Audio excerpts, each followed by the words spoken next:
We've now got some breaking news coming in that the rebel duo of Yogendra Yadav and Prashant Bhushan are planning a massive show of strength in the capital on the 14th of April. Volunteers from all across the country are being called in. They're saying that members of Parliament of the Aam Aadmi Party will be there, members of the National Council, members of the National Executive will all be there. They might even float their own party. And joining us now is my colleague Rajdeep Sardesai. Rajdeep, how certain is it that the dissenting duo is going to form their own party, and can this succeed?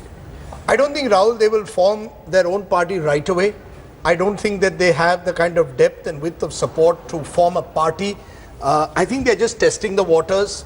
They perhaps in the initial stage will try and create some kind of a platform for those like Yogendra Yadav, Prashant Bhushan, Medha Patkar to voice their concerns on issues like the land acquisition bill, and perhaps over time see if that can then evolve into a political party. But I don't see them forming a political party on day one itself. What I do see on the other hand is possibly the Aam Aadmi Party now moving towards expelling Prashant and Yogendra, maybe ahead of that meeting that the duo have called on the 14th. But a political party, not so easy to form overnight. Also, what's your view on the political impact of this entire mess on the perception about the Arvind Kejriwal government and the possible prospects in Punjab?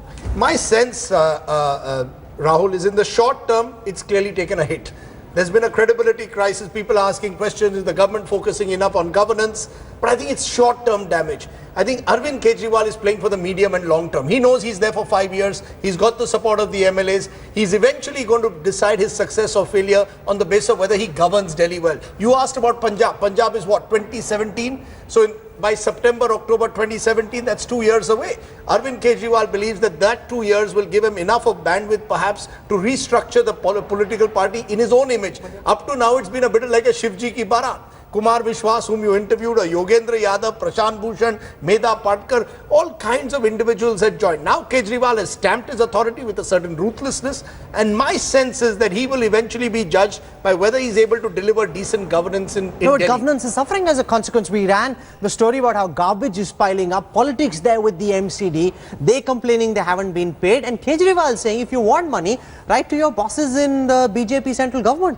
Those battles are going to carry on. I don't think that has anything to do with Yogendra Yadav and Prashant Bhushan, the garbage problem in Delhi. There will be other issues that will come from time to time. A potential power crisis is looming. There could be, there will be other issues. But I think Arvind Kejriwal is playing for the long term. He's also bringing e-ration cards. He claims he's working 14 hours. Look, the interesting thing is, except for that video clip, edited video clip of the National Executive, we haven't heard from Arvind Kejriwal on TV. It's Yogendra Yadav and Prashant Bhushan who are coming on television every day. So they're trying to settle the agenda through television, and Kejriwal believes that he will settle the agenda through the Secretariat. But that's also because he's on a weak note. What's he going to say? If he were to give an interview to you, you'd go after him and he'd be on a very weak footing on several of these points. That's true. That's interesting. That someone who up to now has always said, I'm ready to take a question anytime. Any question. Is now backing off from that. But that's because I think he's consciously decided that he's realized, maybe too late, that those who live by the media die by it. Those who practice the politics of sting can be stung by that very politics. He's decided to be the lamba race ka ghoda.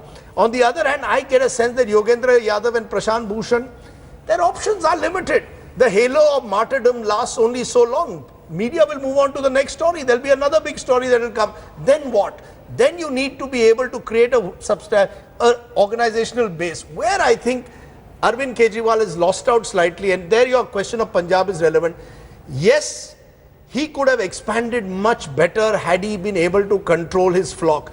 By doing what he has done, there will be those fence-sitters who will now question whether this party is worth joining, whether this party is worth taking forward. So while he will perhaps have succeeded in his battle with power struggle, I think he is then limiting himself to becoming a Delhi regional party. His expansion beyond Delhi will now be a little bit more difficult as a result of what's happened in the last couple of days. But in Delhi itself, I don't see any major damage caused to him, Rahul. All right, we're going to leave it over there. Rajdeep Sardesai for joining us. Thanks on the very much, Rahul. Thank you very much. The moral authority clearly has taken a bit of a hit, but possibly what happens in the Delhi elections and in Punjab will depend on what Kejriwal and the Aam Aadmi Party are able to do over the next 2 years.